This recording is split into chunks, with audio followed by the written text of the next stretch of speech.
você que nos acompanha aqui nos canais da FTRB. Nesse mês de agosto ocorre a Semana de Conscientização Ambiental. Se você mora no Brasil, você deve ter percebido, principalmente nas regiões centro-oeste, na região do estado do Amazonas, uma grande nuvem de fumaça. Isso é devido a uma quantidade enorme de queimadas que tem ocorrido. Diante disso, é importante que nós possamos analisar e pensar sobre o nosso comportamento como cristãos acerca do cuidado ambiental. E é importante que pensamos isso a partir de textos bíblicos. O texto que escolhemos para falar sobre essa questão é o texto de Romanos, capítulo 8, versículo 18 ao 23, que diz o seguinte: Porque, para mim, tenho por certo que os sofrimentos do tempo presente não podem ser comparados com a glória a ser revelada em nós. A ardente expectativa da criação aguarda a revelação dos filhos de Deus, pois a criação está sujeita à vaidade, não por sua própria vontade, mas por causa daquele que a sujeitou, na esperança de que a própria criação será libertada do cativeiro da corrupção para a liberdade da glória dos filhos de Deus.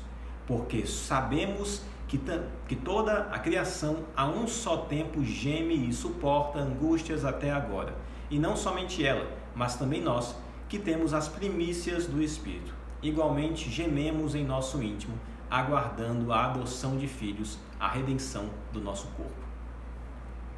Quando olhamos para esse texto, observamos que Paulo está indicando que a criação anseia com uma expectativa, aguardando a chegada e a revelação da glória através dos filhos de Deus. Ela aguarda a consumação.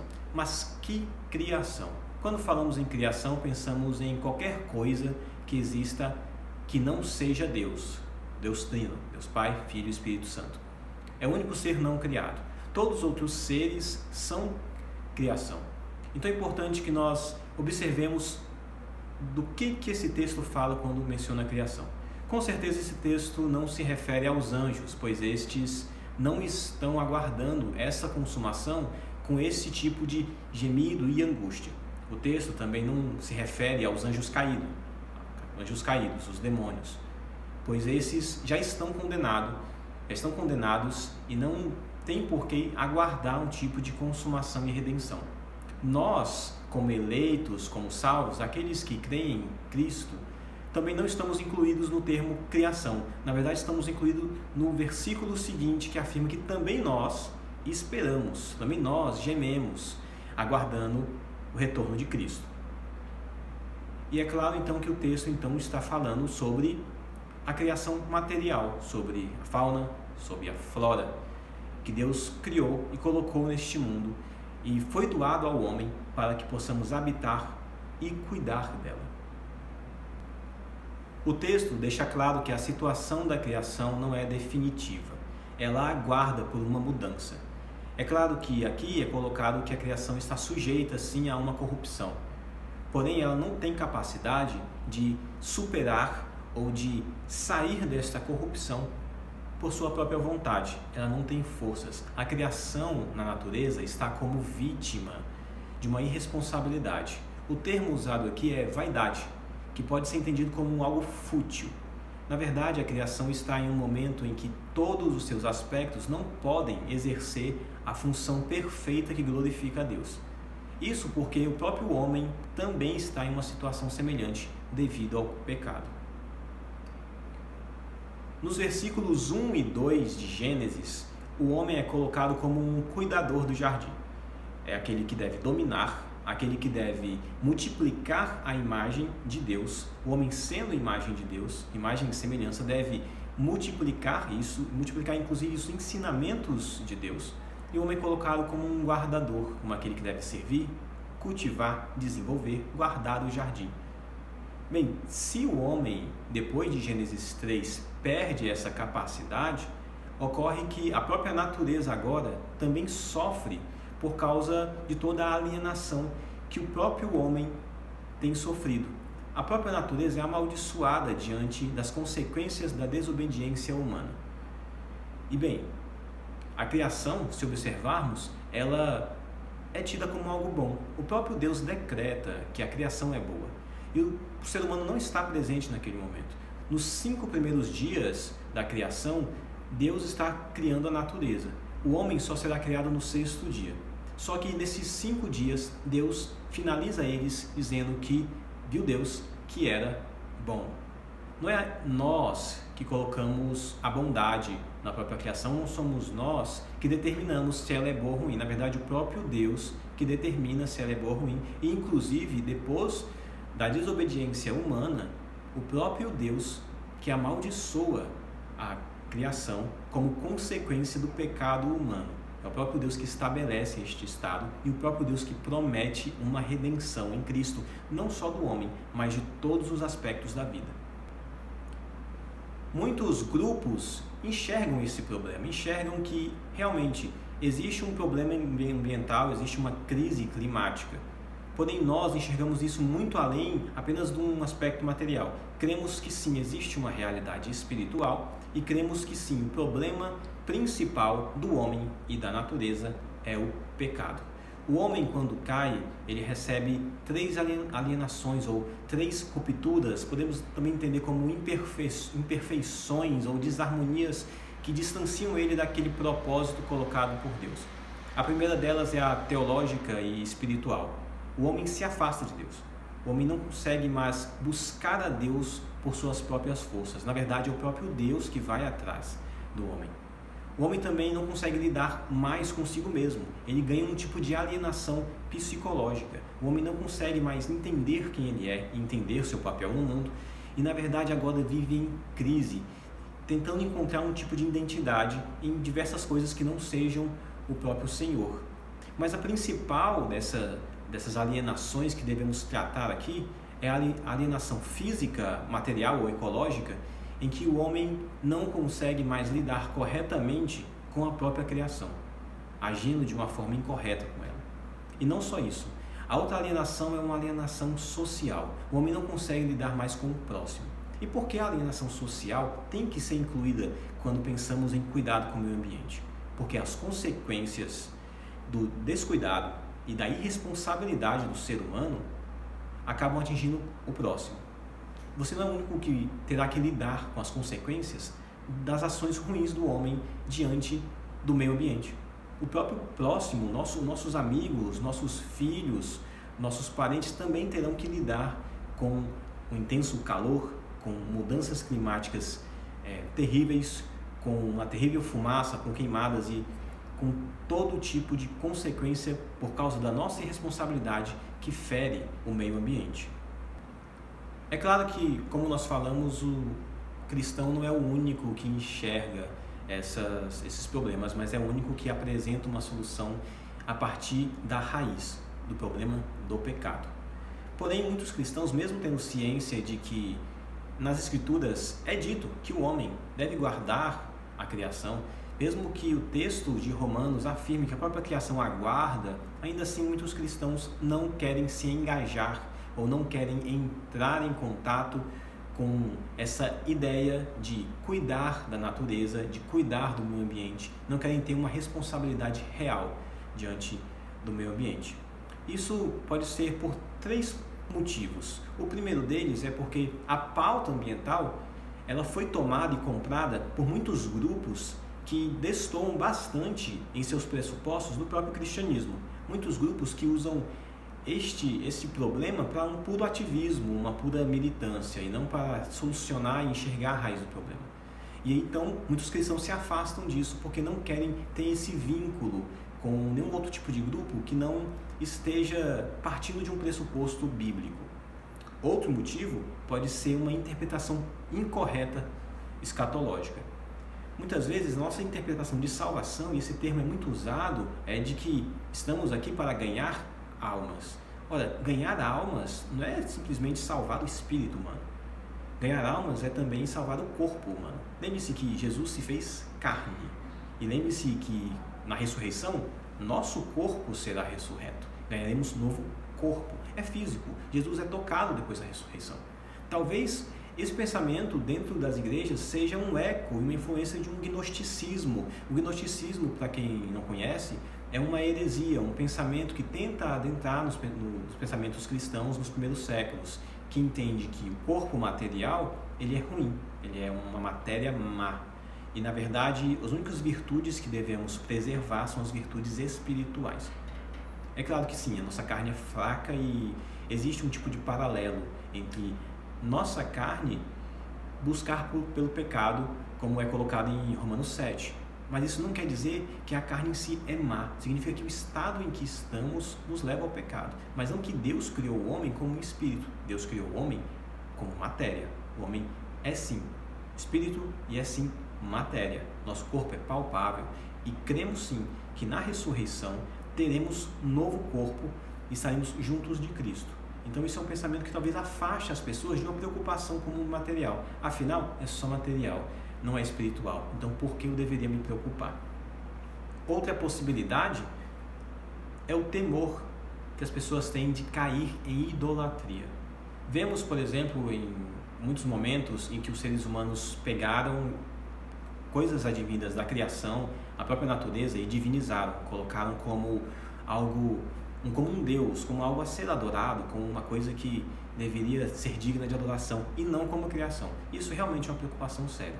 Só que nenhuma dessas preocupações tem que nos afastar do nosso cuidado. Na verdade, tem que nos aproximar, porém nos aproximar com uma consciência, nos aproximar cientes das devidas precauções que devemos ter e cientes do que a criação é e de qual é o propósito humano em relação a ela.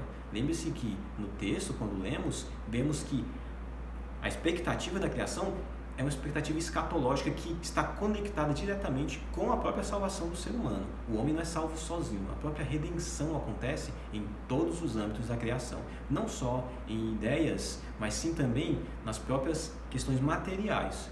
Teremos novos céus e nova terra, da mesma forma como nós teremos um novo corpo. Então, diante de tantas coisas, o que nós devemos fazer? Como devemos agir? Qual o efeito prático que isso deveria trazer para a nossa vida? O primeiro deles deveria ser uma correta expectativa e uma correta teologia da esperança. Temos sim que lidar com este mundo, temos sim que entender que estamos em um estado de pecado. Mas muito se fala entre o meio cristão sobre um tipo de escatologia inaugurada, uma escatologia que está acontecendo. Pense na ideia do já, mas ainda não. Nós somos transformados em Cristo. Você não está aguardando você começar a ser transformado. Na verdade, você está aguardando que essa transformação esteja completa. Quando Cristo morre por nós, nós iniciamos um processo de santificação, um processo de crer nele, um processo de mudança, e assim podemos agir de uma forma diferente. É claro que nós devemos tomar cuidado de não tentar abraçar o mundo achando que nós podemos salvar a natureza e salvar a criação apenas pela nossa própria força. Não, o Senhor é soberano, é Cristo que irá redimir. Mas veja, assim como nós podemos olhar para um já, mas ainda não, em relação ao nosso comportamento com o próximo, em relação a toda a mudança que ocorre na nossa vida quando somos salvos, também devemos olhar para a nossa relação com o próprio meio ambiente. Aqui, a criação está na expectativa da revelação dos filhos de Deus. Essa revelação já deve acontecer agora. Ela não será completa. Ela não vai criar um céu na terra, mas ela deve ser presente. E claro, devemos tomar alguns cuidados. Nós não podemos, por exemplo, olhar para a natureza e achar que ela dita algumas coisas em nossa vida. Muitos usam o termo mãe natureza, por exemplo. É um termo quase comum. É um termo que ocorre em diversos momentos e é um termo popular, para as pessoas se referirem à natureza como se ela fosse uma entidade. Porém, Chesterton, no livro dele, Ortodoxia, ele vai colocar o seguinte, que o homem não deve, um cristão não deve tentar encontrar na natureza uma mãe. O máximo que ele conseguiria seria encontrar um tipo de madrasta. E, na verdade, a natureza deve ser observada como uma irmã a ser cuidada, não para ser imitada, porque ela não tem autoridade em nossa vida ao nível moral, mas sim uma natureza que nós devemos admirar, cuidar e preservar. Então, ter essa expectativa, ter uma correta visão escatológica deve nos levar sim a um cuidado no meio ambiente, deve nos levar a uma preocupação com tantas coisas terríveis que têm ocorrido no nosso mundo. Outro ponto que devemos levar em consideração é o ponto do nosso utilitarismo. Muitas vezes as pessoas querem olhar para a criação apenas vendo aquilo que podem retirar dela, apenas tentando enxergar o que elas podem usar. Tem pessoas que fazem isso com o próprio ser humano. A própria escravidão é um reflexo disso, de você olhar para a pessoa e não ver uma imagem de Deus. Na verdade, você vê como eu posso usá-la, o que eu posso ganhar com ela. E na criação, muitas vezes fazemos isso. Mas lembre que o homem é sim colocado para dominar. O homem é sim colocado como cabeça na criação.